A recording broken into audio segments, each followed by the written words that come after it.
facts. Okay?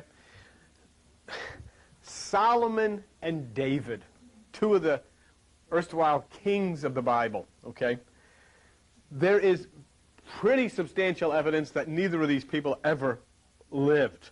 There never was a King David. There never was a King Solomon. For instance, you can actually find documented proof of the existence of King Sargon of Babylon, but you can find none on the existence of King David or King Solomon. But to me, that's exciting news. I'm not interested in people who fluffed around and did that. I'm interested in spirituality if I pick up a Bible or whatever document it may be. And so what I pick up and what you should try to pick up is when you understand these two kings, they are two parts of your personality, okay?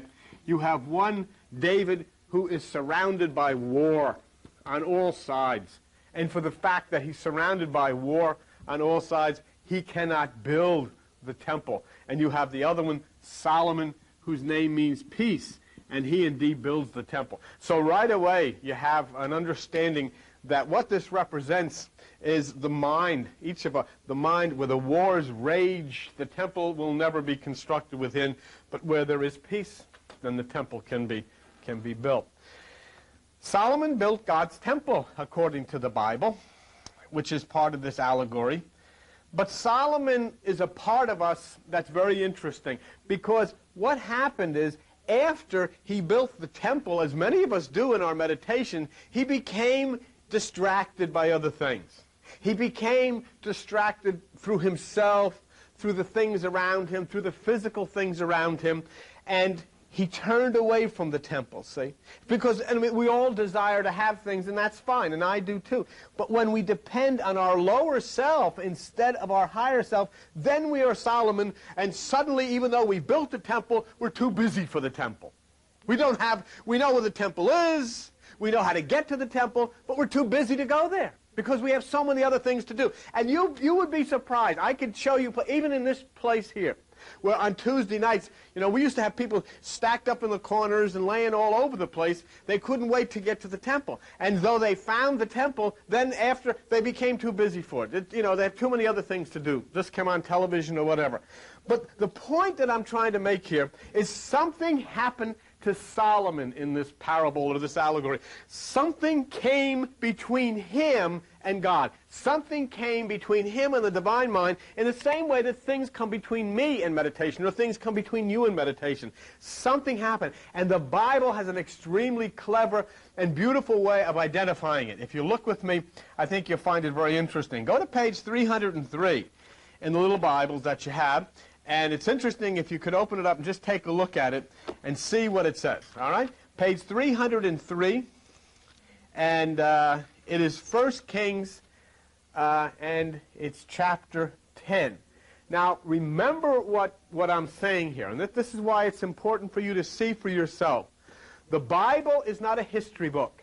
The Bible is not a book of drama. It's not written by a Tennessee Williams or you can think of some of the famous authors that you might have read about. It's something special. It's not something to be recited in churches. It's deeply mystical. And it tells you in no uncertain terms what goes on if you're only wise enough and have the eyes to open up and look.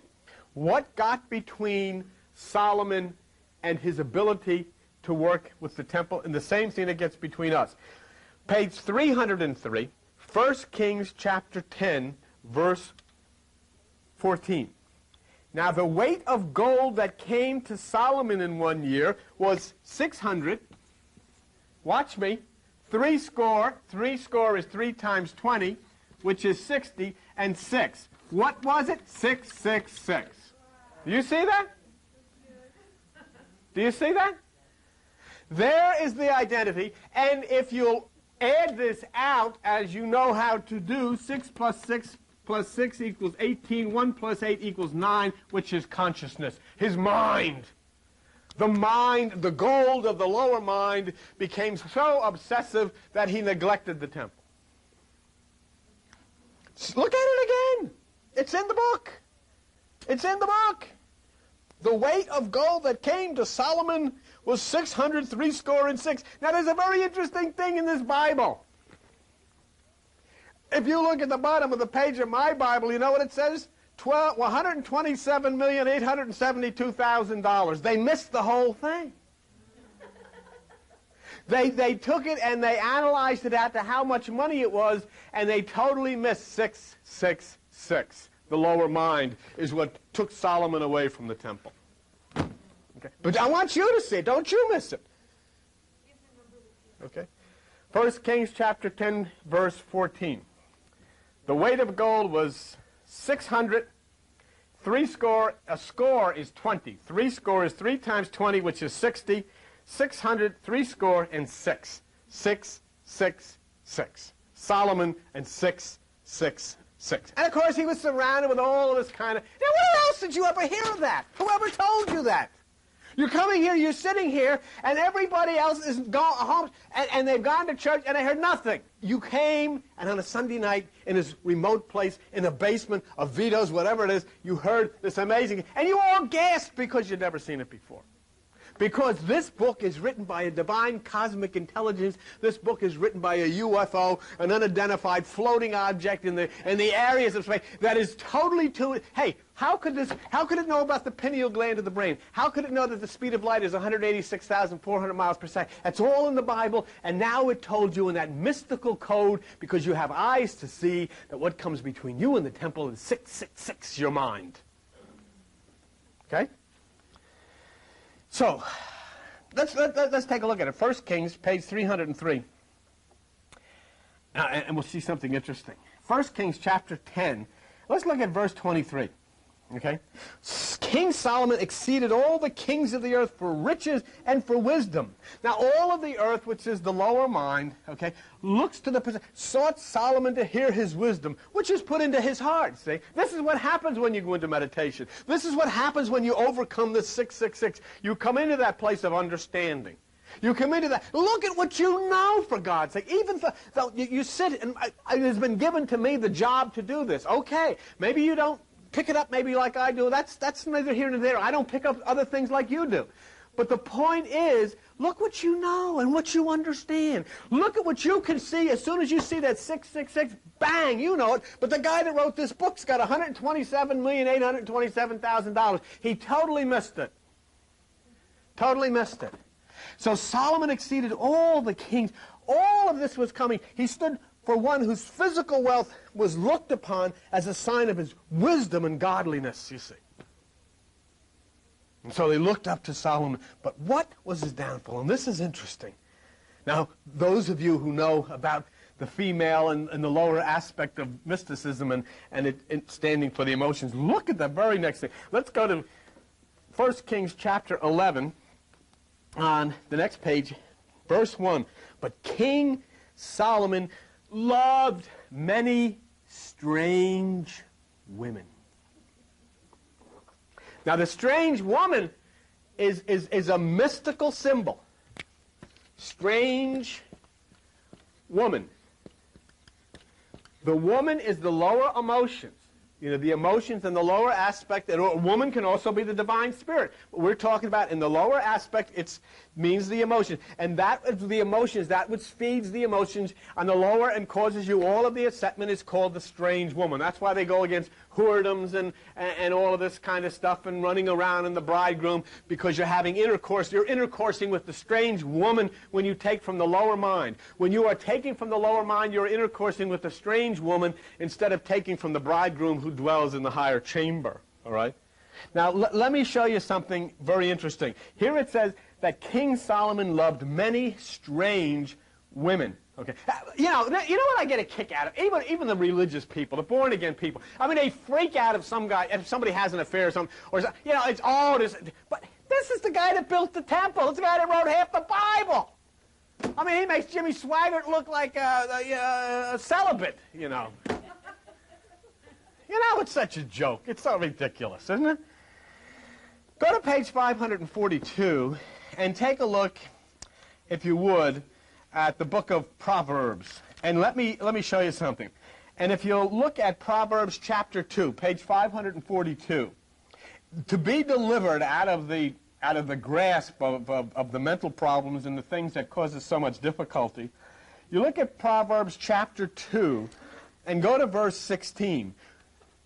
To deliver you from the strange woman. Do you see that? To deliver you from the strange woman, even from the stranger which flatters with her words. In other words, that's the thoughts that come out of the mind. And so what we're saying here, that we understand something. The Bible's already told us through 666 that this is a question of consciousness.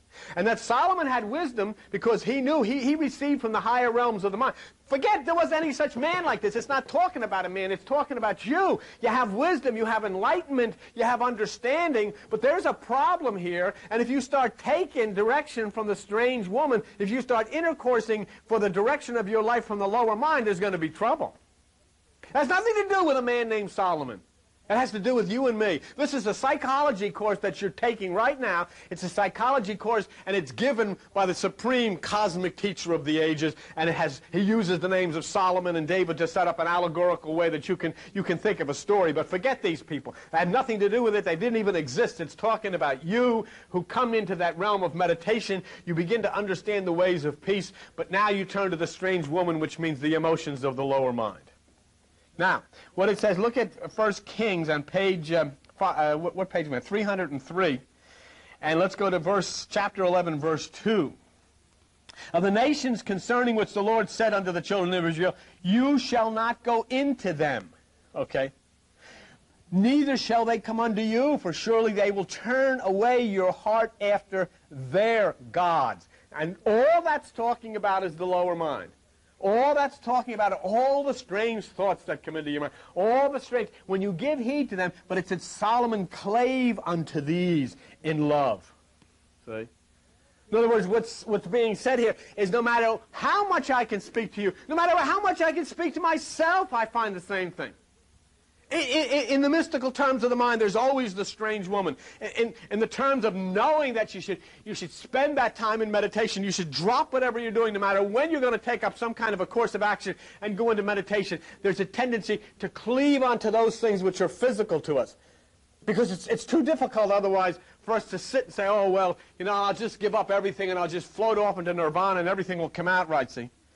But that's what's the problem, because when we cleave unto these types of things, we're cleaving unto the thoughts which come from the lower mind, and which causes trouble. Solomon clave unto the... Do you see? In other words, the lower self, the lower emotions, was what Solomon fell for. He who had built the temple left the temple. But it's not talking about him, it's talking about you and me. You know better. We all know better. We had a group of people in here for a dedication this afternoon. The fellow had 7 kids and all over the place. And he was talking that this was the first child that they ever had christened or dedicated outside of a mainline denominational church. And his family's freaking out. But he says they couldn't take it anymore. They couldn't continue with it. They wanted something for this child. They wanted a direction for this child. They had to get away from the Catholic and the Protestant fear and guilt and hell and devils and demons that has corrupted the kids all over the world. For God's sakes, if the kids aren't committing suicide, they're taking drugs. If they're not taking drugs, they're having babies. If they're not having babies, they're having abortions. If they're not having abortions, they're... God knows what. I mean, they have taken the youth of this nation and the youth of this world and totally destroyed them. And they stand with their robes and their gospel songs and invite people in, and still mothers drag the kids in to go in and learn about the devil. Go in and learn about the God that's going to set fire to them. And all this crap, instead of understanding the peace and the love and the beauty that dwells within each one of us. Instead of taking a child into a Sunday school and say, look, you can do what Jesus did. You can do better than Jesus because Jesus said you could. They don't have the guts to say that because they know doggone well when you start raising kids up to follow in the steps of Jesus to do better, then they're not going to be able to control them with all of their wealth and all of their fear and all of their guilt. Well, anyhow. Now let's take a look at the question. We know about the 7 chakras that rise up the spine, that form the kundalini, that form the book of life according to the Bible in Revelation 5:1. But of course, before they are opened, they are sealed and they become problems for us because each one of those things become a source of energy that is negative until they are addressed through meditation. And look at it says in chapter 11, of 1 Kings of Solomon, chapter 11, verse 3. And he had 700 wives. Do you honestly think? Come on. You know, yeah, we're coming home tonight. Where's Lorraine? 699, and she's the, where the heck is she? You say, yeah. He had 700 wives, which is the 7 chakras, the 7 nerve centers. Now, interestingly enough, as you'll see, and you can look at it in every book you want to, you can look at it in the book of Job, you can look at it in Noah, there's always a 7 combined with a 3. In this particular case, he had 700 wives and 300 concubines because of the fact that that number 10 means completeness, and it's just a way of allegorically telling you that his schneid was just about complete. He was going under. He was going under. Now look at 11:4. For it came to pass when Solomon was old, his wives turned away his heart after other gods, and his heart was not perfect with the Lord his God, as was the heart of David his father. Isn't that interesting? His father was on the roof of his house spying on a lady taking a bath. He had sex with her, made her pregnant, committed adultery, and then in order to get out of it, he tried to con her husband into coming home and sleeping with her. And her husband says, I can't, I have to stay with my soldiers. So David figured, well, okay, we'll take care of this another way. He put him in the front lines, and the guy got his head blown off. And this is the guy that was perfect in the sight of God. And you worry about your sins. And these are Bible heroes, these guys. I mean, I'm telling you the truth. These are the stories here. These are your heroes. See? Oh, son of David. The guy was an adulterer and a murderer. He was perfect in the sight of God. This guy didn't make it. This guy had 700 wives. A little too much, you know. 500, all right, but 700, you've gone too far. But he did evil in the sight. Look what it says. And Solomon did evil, verse 6, in the sight of the Lord, and went not fully after the Lord, as did David his father. Okay? And basically, the key line there is went not fully after the Lord. You go fully after the Lord when you meditate. When you're into meditation and you're giving your time to listening to that which is coming from the right side, then you're going fully after the Lord. Okay? Now, here's the intro. Here we go. This is really good stuff. Do you understand that you're not taking this as two guys, but you're taking this as yourself, and you're taking this, the identity of these people, as parts of your mind? Look at 1 Kings chapter 11, page 300, whatever it is, verse 7. Now watch this. Then did Solomon build a high place for Shamash. Okay? A high place for Shamash. The word Shamash means the destroyer. The destroyer. That's what the word Shamash means. And what did he do? He built a high place for Shamash. Notice the high place. This means the mind of Solomon, our minds, become consumed by the outside desires that will eventually destroy us. And they will. They'll destroy the family. They'll destroy the health. And it doesn't make any difference. And you don't do it intentionally. You don't do anything to try to destroy anything. It just happens that if you're not on guard and you give that which is the authority within you over to the lower, you bring your emotions into this. It overrides that which is the divine aspect of the meditation. Shamash starts to rule in your life, which is the destroyer, and it will destroy your life. It doesn't make any difference what you do.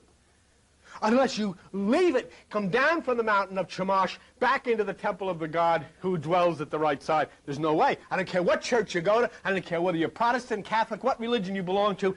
This is Solomon you're talking about. You're talking about going to church and deciding which church you go. You're talking about the guy that's put in the Bible as King Solomon, the man of wisdom, the one who wrote all of the books and the Psalms and all of this stuff. And he was taken over by Shamash, which is the destroyer, because he let his guard down. Because he let us go. And this is what the book is talking to you about. What it says here. Solomon built a high place for Shamash, the abomination of Moab, in the hill that is before Jerusalem, and for Molech. Molech is the one who destroys children. That's what it means. that you threw him in the fire of Moloch, the destroyer of children, the destroyer of the things that are born out of your mind, the new things that come out of your mind. Look what has happened.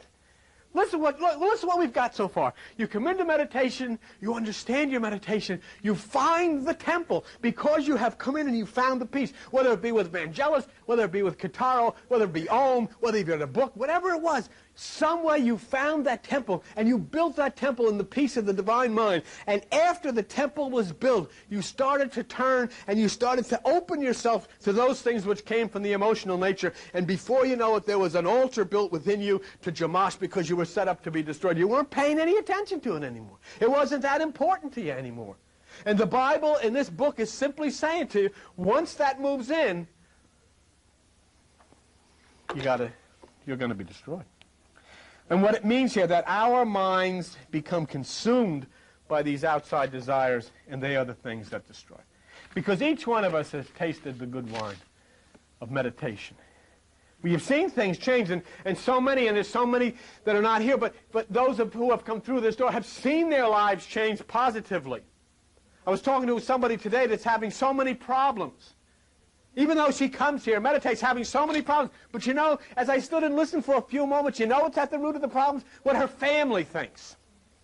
Her family thinks she's joined a cult because she comes here. This is devastating her. Even though she knows this is right, even though she knows that it's true, she's bombarded because she stepped away from all of that stuff which tradition follows. And so Shamash is starting to erect an altar within inside of her, which is being built by her family. Because she's listening to it, and she's open to it, as opposed to the people who brought their child in here to be dedicated. None of the family came. The mothers didn't come, the uncles didn't come, the aunts didn't come because they stepped outside. But the people came anyhow. They took a step anyhow. They brought the child in here. Nobody came to see this but the godmother and the godfather and their 7 children. That was good enough for them. They couldn't take it anymore with the religion and the guilt and the fear and the destruction of young lives that it rages all over the world. They stepped outside of it. And so basically that's what this is all about. Things happened that were positive, but we started looking at the things, and we started looking at the things on the outside, and the things at the outside became more important than the things of the inside. The things that destroy became much more important than the things that heal.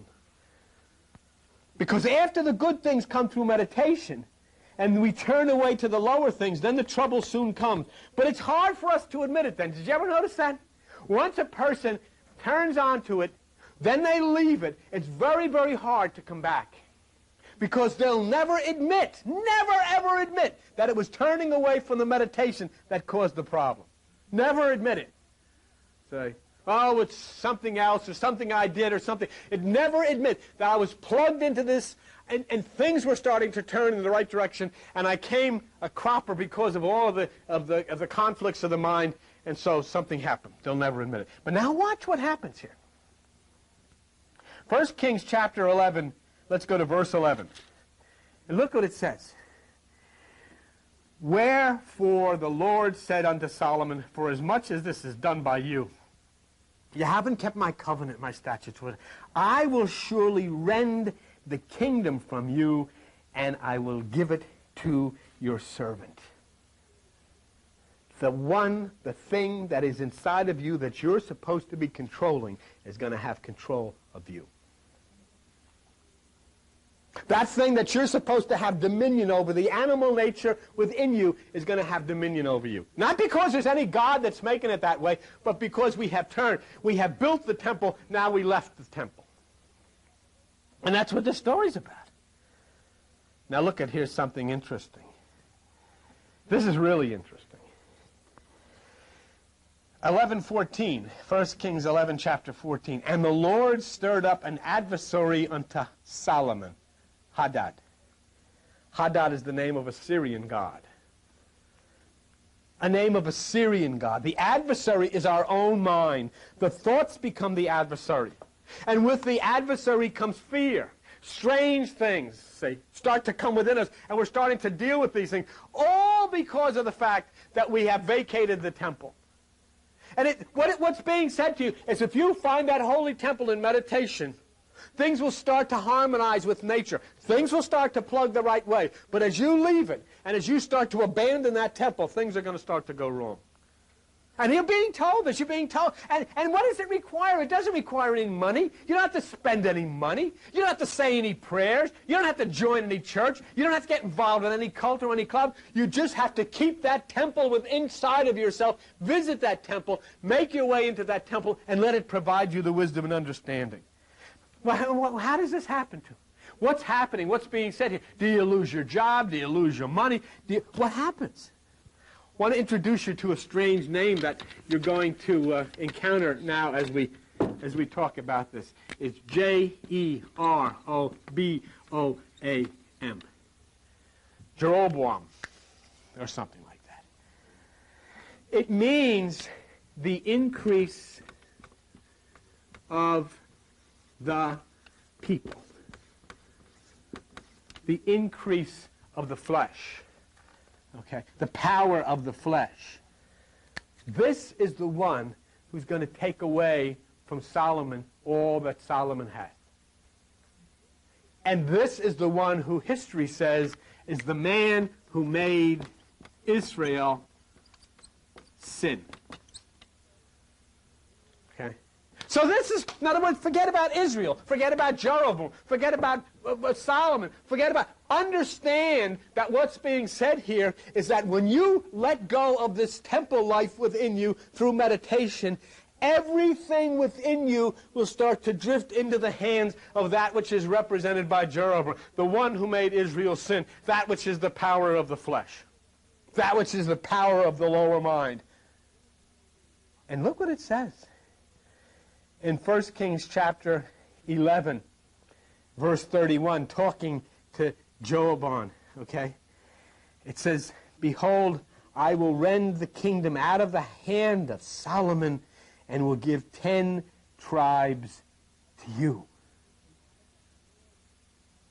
But he shall have," in verse 32 it says, "he shall have 1 tribe for my servant David's sake." In other words, there is always that flicker of light in the temple.